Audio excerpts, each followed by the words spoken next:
Spoken English class 14. ఈరోజు నేను మాట్లాడే topic parts of speech. So parts of స్పీచ్ని అండర్స్టాండ్ చేసుకోవాలంటే ఇప్పుడు మీరు అన్న లెటర్ రాస్తున్నాం అనుకో, సన్ ఆఫ్ మీ ఫాదర్ నేమ్ రాస్తారు. అంటే సన్కి ఫాదర్కి రిలేషన్షిప్ చెప్పేది ఆఫ్ అనేది ప్రిపోజిషన్. ఇక్కడ పార్ట్స్ ఆఫ్ స్పీచ్ అనేది కూడా పార్ట్కి స్పీచ్కి రిలేషన్షిప్ చెప్పేది ఆఫ్. అంటే ఆ రెండింటికి రిలేషన్షిప్ని డిఫైన్ చేసేది ఆఫ్. సో ఇక్కడ స్పీచెస్ అనేది ఎన్ని పార్ట్స్ ఉన్నాయంటే 9 పార్ట్స్ ఉన్నాయి. సో దీంట్లో ఫస్ట్ పార్ట్ వచ్చేది నౌన్. సో ఏ నౌన్ అంటే ఏంది? A noun is a word that names a person, place, thing or idea. Thing అంటే ఏంటి అర్థం కావట్లేదా? The word thing is used to mean anything that we can think of. So తెలుగులో నామవాచకం noun అంటే. నామవాచకం అంటే వ్యక్తి, స్థలం, వస్తువు లేదా భావాన్ని సూచించే పదాన్ని మనం నౌన్ అంటాం. అది నామవాచకం. సో మనకి స్పీచెస్ 9 రకాలు ఉన్నట్టు ప్రతి పార్ట్లోకి చాలా చాలా కైండ్స్ ఆఫ్ నౌన్స్ ఉన్నాయన్నమాట. The first kind of noun వచ్చి common noun. A common noun is a general name for the place, person, thing or idea. It does not have refer to the specific entity. సాధారణంగా వ్యక్తులు, ప్రదేశాలు లేదా వస్తువులను సూచించే పేర్లు. ఇవి ప్రత్యేకమైన పేర్లు కావు. సిటీ అనేది ఒక జనరల్ నేమ్ అన్నమాట. సో నేను తిరుపతి సిటీ అని చెప్పామంటే అది ప్రాపర్ నౌన్ గా ఉంటుంది. అంటే ఎందుకంటే సిటీ పేరుని స్పెసిఫై చేశాను కాబట్టి అది ప్రాపర్ నౌన్ గా ఉంటుంది. సిటీ అని చెప్పామంటే అది జనరల్ నేమ్ గా convention, general name of the person గా మీకు general name of the person గా డిఫైన్ అవుతుంది. సో నెక్స్ట్ ఎగ్జాంపుల్ వచ్చి టీచర్. సో ఇక్కడ టీచర్ అనేది జనరల్ నేమ్. ఇక్కడ సైన్స్ టీచర్ అని మెన్షన్ చేయట్లేదు, సోషల్ టీచర్ అని మెన్షన్ చేయట్లేదు, హిందీ టీచర్ అని మెన్షన్ చేయట్లేదు. సో టీచర్ అని మెన్షన్ చేస్తున్నాం కాబట్టి ఇది జనరల్ నేమ్ అన్నమాట. డాగ్. సో మా ఇంట్లో ఉన్న డాగ్ అంటాం, పక్కన ఇంట్లో ఉన్న డాగే అంటాం. It's a general name. Okay. Book. నేను ఏ బుక్ అని స్పెసిఫై చేయట్లా. Science book, math book, Hindi book అని నేను మెన్షన్ చేయట్లా. సో బుక్ అనేది కూడా కామన్ నౌన్. స్కూల్. నేను ఏ స్కూల్ అనేది మెన్షన్ చేయట్లా. సో విశ్వభారతి స్కూల్ అని మెన్షన్ చేసిన, మేధా స్కూల్ అని మెన్షన్ చేశానంటే అది స్పెసిఫిక్ నౌన్ కింద వస్తుంది అనమాట. Specific noun is known as proper noun. So common noun కి ఎగ్జాంపుల్ తీసుకున్నాం. City. They are many cities in India. They are అని ఎందుకు మెన్షన్ చేసామంటే ఇండియాలో 1 కన్నా మోర్ సిటీస్ ఉన్నాయి కాబట్టి దే తర్వాత ఆర్ పెట్టాం. ఆర్ అనేది ప్లూరల్ కాబట్టి. దేర్ అని ఎందుకు పెట్టామంటే it is introducing of the subject. So many cities ని మీరు చెప్పుకుంటూ రాలేదు కదా, తిరుపతి, వైజాగ్ అవన్నీ చెప్పుకొని వెళ్తాం. So it is undefined subject. We cannot able to explain the subject. So ఆ టైంలో మనం ఏం చెప్పాలంటే they are many cities in India అని చెప్తాం. సో సిటీస్ ముందర మెనీ అని ఎందుకు వచ్చిందంటే సిటీస్ అనేది కౌంటబుల్ నౌన్ కాబట్టి మనం ఎన్ని సిటీస్ అనేది కౌంట్ చేయగలుగుతాం కాబట్టి సో మెనీ అని పెట్టాం. ఇప్పుడు ఇస్ అన్కౌంటబుల్ అని వర్డ్ వచ్చింది అనుకో, అప్పుడు మచ్ అని పెట్టుంటాం. ఇప్పుడు వాటర్ అనేది అన్కౌంటబుల్, సో మచ్ వాటర్ అంటాం. సిటీస్ అనేది కౌంటబుల్ కాబట్టి మనం లెక్కేయచ్చు కాబట్టి సిటీస్ ని మెనీ సిటీస్ అని చెప్పాం. సో డిస్ట్రిక్ట్ కి, స్టేట్ కి, కంట్రీకి మనకి ప్రతిదానికి ఒక బౌండరీ అనేది ఉంటుంది అనమాట. ఒక ఎన్క్లోజ్డ్ ఏరియా అనేది ఉంటుంది స్పెసిఫై చేయడానికి. సో దానికనే ఎన్క్లోజ్డ్ ఏరియా అంటే ఇన్. సో ఇండియా అనే ఒక స్టేట్కి కూడా ఒక ఎన్క్లోజ్డ్ ఏరియా ఉంది కాబట్టి ఇన్ ఇండియా అని రాస్తాం. So they are many cities in India. So ఇండియాలో చాలా సిటీస్ ఉన్నాయి అంటాం. So teacher. The teacher explain the topic well. The teacher అనేది స్పెసిఫై. మనము the science teacher, the mathematics teacher, the Hindi teacher అని స్పెసిఫై చేయట్లా. ద టీచర్ అనేది common noun. Explain the topic well. Explain అనేది V1. దానికి ఈడే యాష్ చేస్తారంటే పాస్ట్ టెన్స్ అయిపోద్ది. సో ఈ సెంటెన్స్ ఏం ఎక్స్ప్లెయిన్ చేస్తుంది అంటే పాస్ట్ గురించి డిఫైన్ చేస్తుంది. The teacher explain the topic well. Teacher topic ని బాగా ఎక్స్ప్లెయిన్ చేశారు. సో మనకి తెలుసు they are many cities in India. So ఇప్పుడు దాకా నేను బీ ఫార్మ్స్ గురించి చాలా చెప్పుకొని వచ్చాను. సో గత 13 లెసన్స్ వరకు బీ ఫార్మ్స్ గురించే ఎక్స్ప్లెయిన్ చేశాను. సో ఆర్ అనేది ఏంది? బీ ఫామ్ లో ప్రెసెంట్ యామ్ ఈజ్ ఆర్. ఇది ప్లూరల్ కాబట్టి ఆర్ వచ్చింది. ఓకేనా? అదే సింగులర్ గా ఉంటే దేర్ ఈజ్ అని వచ్చి ఉంటుంది. అదే సబ్జెక్ట్ అయ్యి ఉంటే దాని తర్వాత యామ్ వచ్చి ఉంటుంది. ఓకే, బీ ఫార్మ్స్ దేని మీద డిపెండ్ అయి ఉంటాయి? సబ్జెక్ట్ మీద డిపెండ్ అయి ఉంటది. సబ్జెక్ట్ దేర్ ఉంది కాబట్టి ఆర్ వచ్చింది. ఓకేనా? Cities. A teacher. Next one is the teacher. The teacher explained the topic well. So the teacher అనేది కామన్ నౌన్ అని ఎక్స్ప్లెయిన్ చేశా. Dog. So my neighbours has a friendly dog. Has అంటే ఏంది? నేను హ్యాజ్, హ్యాడ్, హ్యావ్ గురించి explain చేశా. So ఇవి main verb గా యాక్ట్ చేసేటప్పుడు పొసెసివ్ గురించి చెప్తాయి. బి అంటే ఏంటి? ఉండడం. హ్యాజ్, హ్యావ్, హ్యాడ్ అంటే ఏంటి? కలిగి ఉండడం. హ్యావ్, హ్యాజ్ అంటే ప్రెసెంట్ లో కలిగి ఉండడం. హ్యాడ్ అంటే పాస్ట్ కలిగి ఉండడం. So my neighbour has a friendly dog. So present మా పక్క పొరుగింటి వాళ్ళకి ఫ్రెండ్లీ డాగ్ ఉంది. సో నాతో కూడా ఫ్రెండ్లీగా మూవ్ అవుతుంది ఆ dog. So book, I borrowed A book from the library. నేను గ్రంథాలయం నుండి ఒక పుస్తకం తెచ్చుకున్నాను. అంటే లైబ్రరీ నుంచి ఒక పుస్తకం తీసుకొని వచ్చుకున్నాను. ఇక్కడ బుక్ అనేది కామన్ నౌన్ ఎందుకు అవుతుంది అంటే, నేను అక్కడ సైన్స్ బుక్కా, హిందీ బుక్కా, మ్యాథమెటిక్స్ బుక్కా అని స్పెసిఫై చేయలేదు. సో ఇది ఏ బుక్ అనేది కామన్ నౌన్ అవుతుంది. ఐ బారోడ్, బారో అంటే ఏంటి, బేస్ ఫామ్. సో ఈ బేస్ ఫామ్ కి ఈడీ యూస్ చేసాం అంటే పాస్ట్. సో ఈ సెంటెన్స్ అనేది పాస్ట్ టెన్స్. స్కూల్, నేను స్కూల్ అనేది జనరల్ నౌన్. ఇప్పుడు ప్రాపర్ నౌన్ ఎలా అవుతుంది, స్పెసిఫై నేమ్ చేయాలి. విశ్వభారతి స్కూల్, మేధా స్కూల్ అలా స్పెసిఫై చేసినప్పుడు ఇది ప్రాపర్ నౌన్ కింద యాడ్ అవుతుంది. అంటే దానికి ముందు మనం నేమ్ ఆఫ్ ద స్కూల్ ఇస్తున్నాం కాబట్టి అది ప్రాపర్ నౌన్ అవుతుంది. ఇక్కడ స్కూల్ అనే మాత్రమే రాస్తున్నాం కాబట్టి ఇది దేని కింద వస్తుంది, కామన్ నౌన్ కింద వస్తుంది. ఇక్కడ 1 second, I will correct the mistake happened. So home అన్న జనరల్ నేమ్, ఓకేనా. సో ఇక్కడ 2 things ని మనం అండర్స్టాండ్ చేసుకోవాలి. పొసెసివ్ అడ్జెక్టివ్ అంటే ఏంటి, పొసెసివ్ ప్రొనౌన్ అంటే ఏంటి. సో అడ్జెక్టివ్ దేనికి సపోర్ట్ చేస్తుంది, additional information of the noun and pronoun. So noun కైనా కానీ ప్రొనౌన్ కైనా కానీ అడిషనల్ ఇన్ఫర్మేషన్ యూజ్ చేసేటప్పుడు అది అడ్జెక్టివ్, అడిషనల్ ఇన్ఫర్మేషన్ ఇచ్చేది అడ్జెక్టివ్, ఓకేనా. నౌన్ ని రీప్లేస్ చేసేది ప్రొనౌన్. సో అడ్జెక్టివ్ ఎప్పుడైనా కానీ నౌన్ కి ముందర కానీ తర్వాత కానీ ఉంటుందన్నమాట. సో హోమ్ అనేది కామన్ నౌన్ అన్నమాట. ఈ కామన్ నౌన్ కి బిఫోర్ అనేది దిస్ హోమ్ ఈస్ అవర్స్ అంటే ఈ ఇల్లు మాది అని చెప్తున్నాం. దిస్ ఈస్ అవర్ హోమ్ అంటున్నాం, ఇది మా ఇల్లు అని చెప్తున్నాం. ఈ రెండిటికి డిఫరెన్స్ ఏంటంటే, ఇక్కడ నౌన్ కి ముందర అవర్స్ వచ్చింది కాబట్టి ఇది పొసెసివ్ అడ్జెక్ట్ ని డిఫైన్ చేస్తుంది. దిస్ హౌస్ ఈస్ అవర్స్ అని డిఫైన్ చేసేటప్పుడు ఇది నౌన్ కి కొద్దిగా అంటే one after the another word తర్వాత ఉంది కాబట్టి ఇది పొసెసివ్ ప్రొనౌన్ కింద వస్తుంది. పొసెసివ్ ప్రొనౌన్ అంటే నాది అని మెన్షన్ చేస్తాం. ఇప్పుడు పొసెసివ్ అడ్జెక్టివ్ అంటే మాది అనేది లాగా ఎక్స్ప్లెయిన్ చేస్తాం, ఓకేనా. దిస్ హోమ్ ఈస్ అవర్స్, ఈ ఇల్లు మాది, ది అనేది యాడ్ అవుతుంది అనమాట. దిస్ ఈస్ అవర్ హోమ్, ఇది మా ఇల్లు. సో నేను పొసెసివ్ అడ్జెక్టివ్, పొసెసివ్ ప్రొనౌన్స్ గురించి రాబోయే లెక్చర్స్ లో ఇన్ డెప్త్ గా అనలైజ్ చేస్తాను, చెప్తాను. సో అక్కడ మీకు ఇంకా అండర్స్టాండింగ్ వస్తుంది. సో ఇక్కడ నౌన్ కి ముందరైనా కానీ వెనకాలైనా కానీ ఒక వర్డ్ గా నొచ్చుంటే అది ఖచ్చితంగా అడ్జెక్టివ్ అయి ఉంటుంది, కరెక్ట్ ఆఫ్ ద సెంటెన్స్. అదే అవర్స్ అనేటివి అవర్స్ అనేటివి అంటే మాది అని, అంటే పొసెసివ్ ప్రొనౌన్ ని డిఫైన్ చేసేటప్పుడు ఒక సెంటెన్స్ లో నాది మాది అని చెప్పేటప్పుడు నౌన్ కి జాయింట్ అవి ఉండదు అనమాట. నౌన్ కి ముందర కానీ ఆ పక్క కానీ ఉండదు, ఓకేనా. సో వర్డ్ కి, so there is a in between noun and proper possessive proper కి మధ్యలో ఏదో ఒక వర్డ్ అనేది మెయిన్ వర్బ్ యాక్ట్ అవుతుంది, ఓకేనా.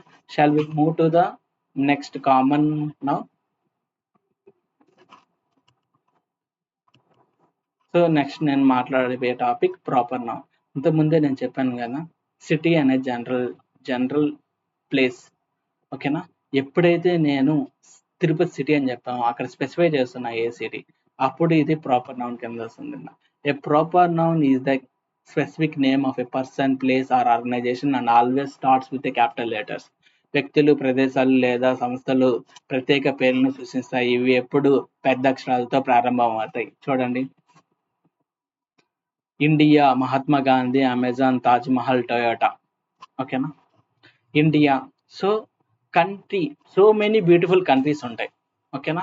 India is a beautiful country. Country అనేది common noun. India is a beautiful country. So India అనేది ఇక్కడ కంట్రీ అనేది ఏ స్పెసిఫై చేస్తున్నాను, ఇండియా అని స్పెసిఫై చేస్తున్నాం కాబట్టి ఇది ప్రాపర్ నౌన్ కింద వస్తుంది అనమాట. ఇండియా ఈజ్, సో ఇండియా అనేది సింగులర్ సబ్జెక్ట్ కాబట్టి ఈజ్ పెట్టాము. దాని తర్వాత బ్యూటిఫుల్ కంట్రీ, సో కంట్రీ అనేది కామన్ నౌన్ కాబట్టి నౌన్ కి మన అడిషనల్ ఇన్ఫర్మేషన్ ని యాడ్ చేసే వర్డ్ ఏముంటుంది, అడ్జెక్టివ్. బ్యూటిఫుల్ అనేది adjective. Mahatma Gandhi is the father of the nation. Mahatma Gandhi is అంటే ప్రజెంట్ గురించి మాట్లాడుతున్నాం. The father of the nation అంటే మహాత్మా గాంధీ జాతీయపిత ఎప్పటికీ, ఎందుకంటే సింపుల్ ప్రెసెంట్ లో చెప్తున్నాం కాబట్టి. Amazon is an online shopping website. Shopping websites అనేటివి కామన్ నౌన్. ఓకేనా, ఆన్లైన్ షాపింగ్ వెబ్సైట్స్ చాలా ఉంటాయి. మింత్రా, ఫ్లిప్కార్ట్, అమెజాన్ అలాగా చాలా ఉంటాయి. మనం స్పెసిఫై చేస్తున్నాం Amazon is a online shopping website. ఇక్కడ ఇక్కడ చూడండి, బ్యూటిఫుల్ కి ముందర ఏ వచ్చింది డిటర్మినర్ గా, ఆన్లైన్ కి ముందర యాన్ వచ్చింది. ఎందుకు ఈ డిఫరెన్స్ అంటే, కాన్స్టెంట్స్ వచ్చాయంటే ఏం పెడతాము, వవెల్స్ కానీ డిఫైన్ చేసే ముందు యాన్ అనేది పెడతాము. ఓకేనా, కాన్స్టెంట్స్ వవెల్స్ గురించి నేను లేటర్ వీడియోస్ లో ఎక్స్ప్లెయిన్ చేస్తాను. Taj Mahal, the Taj Mahal is a famous monument. So famous monument చాలా ఉంటాయి. సో ఫేమస్ మోనోమెంట్స్ అనేది common noun. One of the famous monument ఏంది, తాజ్ మహల్. సో మనం తాజ్ మహల్ అనే ఒక నేమ్ ని స్పెసిఫై చేస్తున్నాం కాబట్టి ఇది proper name. Online shopping website అనేది అమెజాన్ అనేది కూడా ఒక online shopping website. So Amazon అనేది స్పెసిఫై చేస్తున్నాం కాబట్టి అమెజాన్ అనేది proper noun. Toyota manufacturers reliable cars. Toyota మంచి కార్లను తయారు చేస్తుంది. సో రిలయబుల్స్ కార్స్ అనేటివి హోండా కార్ అవ్వచ్చు, వర్నా అవ్వచ్చు, టెస్లా కార్స్ అవ్వచ్చు, ఏఎన్నా కార్ అవ్వచ్చు, అది కామన్ నౌన్.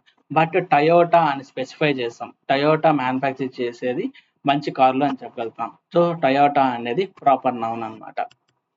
కామన్ నౌన్స్ కి ప్రాపర్ నౌన్స్ కి డిఫరెన్స్ ఇక్కడ ఇంకా క్లియర్ గా అర్థమవుతుంది. సో డే మనకి ఎన్ని డేస్ ఉండొచ్చు. ఇప్పుడు ఏ డే అంటే Monday, Tuesday, Wednesday, Thursday, Friday, Saturday, ఎన్నో డేస్ ఉంటాయి. సో డే అనేది కామన్ నౌన్. ప్రాపర్ నౌన్ అంటే Monday, Tuesday, Wednesday, Thursday, Friday, Saturday, Sunday, ఇవన్నీ ప్రాపర్ నౌన్ కింద. మంత్, ఏ మంత్ అని చెప్పట్లా, ఇక్కడ స్పెసిఫై చేయట్లా. సో మనం స్పెసిఫై చేస్తే జనవరి మంత్, ఫిబ్రవరి మంత్, మార్చ్, అలాగా జనవరి మంత్ అనేది ప్రాపర్ నౌన్ అవుతుంది, మంత్ అనేది కామన్ నౌన్ అవుతుంది. కంట్రీ అనేది కామన్ నౌన్. ఇండియా అనేది ఒక country, USA country, UK country, Russia is a country. So specifying the country is called proper noun. Country is a general name. So city అనేది common noun. New York అనేది place. River, Nile river. Person, Albert Einstein. Book, Harry Potter. Car brands, Tesla. Mountain, common noun. Mount Everest, proper noun. Ocean, common noun. Specific ocean, proper noun. So oceans అంటే మనకి ఎన్నో ఉన్నాయి, Atlantic oceans అని, Arctic ocean అని, specific ocean అని. So specific ocean అంటే మనం specify చేస్తున్నాం కాబట్టి ఇది ప్రాపర్ నౌన్ కింద వస్తుంది. సో ఓషన్ అనేది కామన్ నౌన్ కింద డిఫైన్ చేస్తున్నాం అన్నమాట. So next we move to the countable nouns. Countable nouns are nouns that can be counted and have a singular and the plural forms. లెక్కించగలిగే నామవాచకాలను singular మరియు plural రూపాలు ఉంటాయి. So apple, she ate an apple for the breakfast. So apples అనేది countable. ఇక్కడ మనం apples ని count చేయగలుగుతాం. ఇప్పుడు నేను 2 యాపిల్స్ తిన్నాను అని చెప్తున్నాం అంటే 2, 1, 2 అని కౌంట్ చేయగలుగుతాం. సో మా ఇంట్లో 10 చైర్స్ ఉన్నాయి అని చెప్పగలుగుతాం. చైర్స్ ని కూడా లెక్క చేయగలుగుతున్నాం. కార్, మా ఇంట్లో 2 కార్లు ఉన్నాయి అని చెప్తున్నాం అనుకోండి, అవి కూడా కౌంటబుల్. బుక్స్ ని కూడా కౌంట్ చేయొచ్చు, పెన్స్ ని కూడా కౌంట్ చేయొచ్చు, దానికనే ఇది countable noun. So she ate an apple for the breakfast. She తర్వాత ఏట్ అంటే ఏట్ అంటే పాస్ట్ అనమాట. పాస్ట్ గురించి మాట్లాడుతున్నాం. She ate an apple for breakfast. ఆమె అల్పాహారానికి ఒక యాపిల్ తిన్నారు అని అర్థం అనమాట. నేను చెప్పాను కదా, యాపిల్ కి యానింది పెట్టామంటే యాపిల్ అనే వర్డ్ ఏతో స్టార్ట్ అయింది, అది వొవెల్ కాబట్టి ముందర డిటర్మినర్ గా యాన్ అని పెట్టాం. కాన్స్టెంట్స్ అయితే ఏ అని పెట్టుంటాం. Chair, they are 5 chairs in the room. So chairs అన్ని కూడా మనం లెక్క చేయొచ్చు కాబట్టి so it's a countable noun. They are ఎందుకు పెట్టామంటే introducing of the subject. Are అనేది ప్రెసెంట్ గురించి మాట్లాడుతున్నాం కాబట్టి ఆ సెంటెన్స్ ప్రెసెంట్ గురించి మాట్లాడుతుంది. ఇన్ ద రూమ్ అని ఎందుకు పెట్టామంటే రూమ్ అనేది ఒక ఎంక్లోజ్డ్ ఏరియా ఉంటుంది కాబట్టి ఇన్ ద రూమ్ అని చెప్తాం. Car, he ones 2 cars. అతనికి 2 కార్లు ఉన్నాయి. ఓన్స్, ఓకేనా. ఓన్, హీ షీ ఇట్ వచ్చిందంటే బేస్ వర్క్ కి ఎస్ యాడ్ చేసామంటే అది ప్రెసెంట్ టెన్స్ లో చెప్తున్నాం అని. సో హీ ఓన్స్ 2 కార్స్, అతనికి 2 కార్లు ఉన్నాయి. Books, I brought 3 books yesterday. నేను 3 పుస్తకాలు కొనుగోలు చేశాను. So past tense brought. So I brought 3 books. Books ని కూడా కౌంటబుల్ చేయగలుగుతాం. 10 బుక్స్ తెచ్చుకున్నా కానీ మనం కౌంట్ చేయగలుగుతాం. ఎన్ని బుక్స్ అయినా కానీ కౌంట్ చేస్తే మనకి లైబ్రరీ నుంచి ఇస్తారు. So we can able to count. I brought 3 books yesterday. నేను 3 పుస్తకాలు కొనుగోలు చేశాను. 10. She gave me a red pen. ఆమె నాకు ఒక ఎర్ర కలర్ కలం ఇచ్చింది. ఓకేనా? She gave me a pen. Gave. So past sentence అన్నమాట. She gave me a red pen. So so 1, 2, 3లతో మనం కౌంట్ చేయగలుగుతున్న ఏ వస్తువునైనా కానీ థింగ్నైనా కానీ మనం కౌంటబుల్ నౌన్ అంటాం. Having a singular or plural form. ఓకేనా? 1 apple, 2 apples, like that. So next we will move into the uncountable nouns. Uncountable nouns అంటే మనం లెక్కించలేం. వాటర్ని లెక్కించగలుగుతామా, షుగర్ని లెక్కించగలుగుతామా, గాలిని లెక్కించగలుగుతామా, హ్యాపీనెస్ లెక్కించగలుగుతామా, నాలెడ్జ్ అంటే జ్ఞానాన్ని లెక్కించగలుగుతామా, ఇవన్నీ మనం లెక్కించలేము కాబట్టి వీటిని అన్కౌంటబుల్ నౌన్స్ అని అంటున్నాము. Uncountable nouns cannot be counted and usually do not have a plural form. They often refer to a substance, concept or quality. లెక్కించలేని నామవాచకాలు ఏకవచన రూపంలోనే ఉంటాయి. I drank a glass of water అనేది uncountable noun. So I drank. So past tense గురించి మాట్లాడుతున్నాం. So నేను ఒక గ్లాస్ నీరు తాగాను. ఓకేనా? జరిగిపోయిన దాని గురించి మాట్లాడాను. Sugar, add some sugar to the tea. టీకి కొంచెం పంచదార వెయ్యండి. Air, we need clean air to breathe. మనం శుద్ధమైన గాలి అవసరమైంది. Happiness is the key to life. ఆనందం జీవన సూత్రం. Knowledge is power. జ్ఞానం శక్తి. సో అన్కౌంటబుల్ అంటే cannot be counted individually and usually have no plurals. So water కి, షుగర్ కి, హ్యాపీనెస్ కి no plurals. It is comes and as a singular. So let's take an examples.